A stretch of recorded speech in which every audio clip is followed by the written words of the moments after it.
Hello dear students, welcome to the e-content lecture series on the subject botany. Today our topic is a general account of bamboos. In this lecture, we are going to first of all try to understand the botany of bamboos. Then we will describe the cultivation of bamboos, and thirdly we will highlight the economic uses of bamboos. So let us start with the botany of bamboos. Bamboo is a large group of evergreen plants that belongs to the grouse family Poaceae. Over 1000 species and 91 genera of bamboo exist throughout the world. Bamboos grow in a wide range of climates and regions. They have the ability to grow in regions that range from sub-Saharan deserts of Africa to the cold mountain terrain of the Himalayas. The size of bamboo species varies greatly. The smallest of bamboos, they grow to a height of about 11 inches, while the giant timber bamboos, they can reach up to the heights of about 100 feet. Regarding the classification of bamboos, bamboos belong to the kingdom Plantae, division Magnoleophyta, class Liliopsida, subclass Commelinidae, order Cyperales, family Poaceae, subfamily Bombycidae, tribe Bombyceae, and the subtribe Bombycinae. A typical bamboo plant is structurally unique. The main components of a bamboo plant include rhizomes, roots, culms, branches, leaves, and flowers. Let us start with rhizomes. Rhizomes are basically horizontal stems which extend from the main plant body, but they grow underground. As the rhizomes spread under the soil, they collect and store the primary nutrients for growth. This enables a bamboo plant to utilize energy which is required for rapid and massive growth. With the passage of time, the rhizomes create an interconnected system of plants, all of which derive nutrients from the rhizomes. In other words, we can say when a single bamboo plant is planted in an area, all other bamboo plants that emerge out of it belong to the same individual organism. In its morphology, rhizomes are segmented, covered by a protective sheath. This sheath provides the protection which is needed to breach the surface to form a culm. The leaves are reduced along the sheath as they don't perform photosynthesis under the soil. A healthy rhizome in bamboo is typically yellowish in color, but it may be also sometimes red, brown, green, or even purple.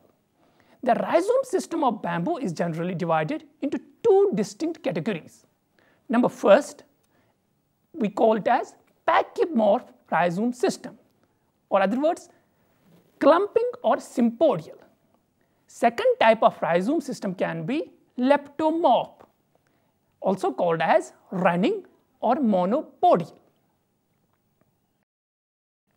First, the pachypomorph rhizome system. It occurs in clump-forming bamboos and expands horizontally by short distances each year. The rhizomes are generally short and thick in their appearance. They curve upwards in close proximity to the main plant. At their nodes, new rhizomes or roots can be produced, and also the new culms are formed at the very tip of the rhizome. It is this feature of the rhizomes that causes them to curve upwards and exhibits the clumping behavior. The clumping bamboos generally stay in close proximity to the main plant. Some common genera of clumping bamboos include Bambusa, Dendrocalamus, or Fargesia. Second type of rhizome system is leptomorph. It occurs in running bamboos. Generally, these are long but thin in appearance. In contrast to the pachymerph system, these rhizomes have a tendency to branch away from the main plant. At the nodes, they produce buds, which produce either new culms or the rhizomes. The running bamboos are spreading by nature, and they have the ability to spread over considerable distances each year. Some species can even spread up to 20 feet each year, often requiring growers to implement various control methods. Some examples of running bamboos include Arundinaria, Phyllostachys, Pleoblastis. Now coming to the roots. The primary function of roots in a bamboo plant is to anchor the column to the ground. By this, the column is able to hold more weight and thus gives it the ability to grow more leaves over much wider distances. Though the roots can store nutrients, however, this is not their primary function. In appearance, the roots in bamboos are typically symmetrical in size and shape. They form at the base of the column from the rhizome nodes and generally go up to the depth of 1 feet below the surface. Now the columns. Columns are the most distinguishable feature of a bamboo plant. They can vary in size, shape, color, or even smell.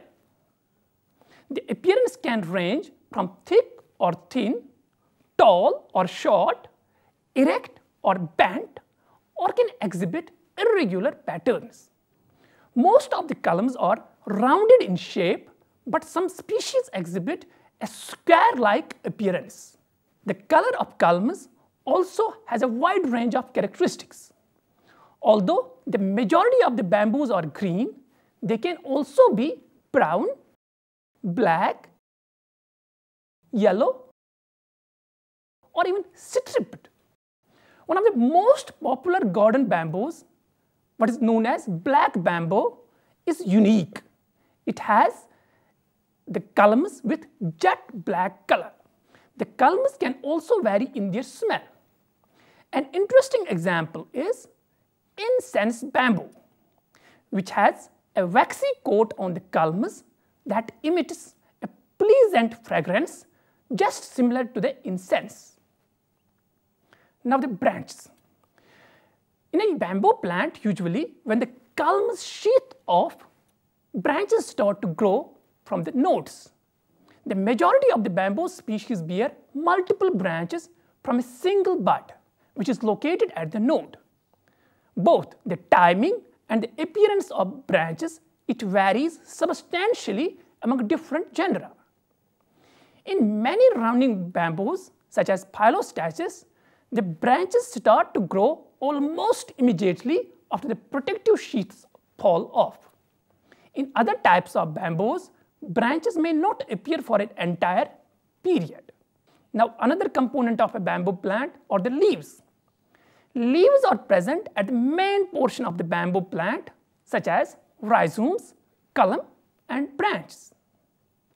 A typical bamboo leaf consists of two different parts. First, sheath, and the second, blade. The sheath wraps around the stem, to which it is attached at the sheath base. The opposite, or we can say the distal end of the sheath, develops into the blade, which is often flat and bent away from the main stem. The leaf blade performs the photosynthetic function of the plant by converting sunlight into energy. The appearance of the leaf blade, it varies between different species. Bamboos have generally two distinct kinds of leaves. One type of leaf we called as culm leaves, and the second type of leaves we call them as foliage leaves. Culm leaves are basically attached at the base of their sheath directly to the culm node at the sheath scar, while as the foliage leaves, they grow from the branch lattice. Now the important part in the bamboo plant are the flowers. The flowers in bamboos are less spectacular than the flowers of majority of the plants. They are less conspicuous. Like most of the grasses, petals are absent in the flowers of bamboos. Thus, they lack the ability to attract insects for pollination. The flower is structured for maximum effectiveness with wind pollination, what is called as anemophily. Unlike the majority of the plants, most bamboo species flower very infrequently. The typical bamboo flowering interval can be decades long. For example, Japanese timber, scientifically named as Phylostachys bambusoides. It has the longest known flowering interval of about 130 years. Bamboos exhibit what is commonly known as gregarious flowering. During such an event of gregarious flowering, all the plants in a bamboo grove flower simultaneously, regardless of the prevailing environmental conditions. Now let us discuss the second part, that is the cultivation of bamboo. Cultivating bamboos can be a significant challenge for many growers. A grower must factor in the various factors like climate, soil, placement, and the bamboo type, along with many other variables. On the positive side, growing bamboo is relatively inexpensive and can add amazing beauty to the garden. Bamboos are cultivated for ornamental and garden purposes, and also as a hedge and ground cover. Most of the bamboo species are cultivated successfully in tropical and temperate climates. In optimum conditions, bamboo has the potential to grow more than 3 inches per day, thus making it the fastest growing woody plant in the world. Cultivating bamboo is fairly very straightforward, but there are few basic guidelines which need to be followed. Now, first thing is the bamboo placement. Preparation of the bamboo growing site is an important first step. There are 5 main factors to be considered when determining the placement of bamboo specimens. These factors are climate, sunlight, soil, wind, and spacing. Let us discuss these factors one by one. Climate. First of all, the climate. Bamboos preferably grow well in tropical and warm temperate climates. Thus, to ensure success, the type of bamboo must be suitable to the local climate. Second factor is sunlight. Most bamboos flourish in full sunlight. This is especially true for giant timber bamboos. However, some of the tropical species, they also require shade during the hottest parts of the day. The third factor is soil. Bamboo shows little preference when it comes to the soil. However, all bamboos do well in loamy type of soil. In general, bamboos prefer a slightly acidic to moderately acidic soils. Always, rocky soils should be avoided for the cultivation of bamboos. Another factor is wind. Bamboos have a fairly shallow root system. At the same time, they grow tall and fast. This makes bamboo very susceptible to wind damage.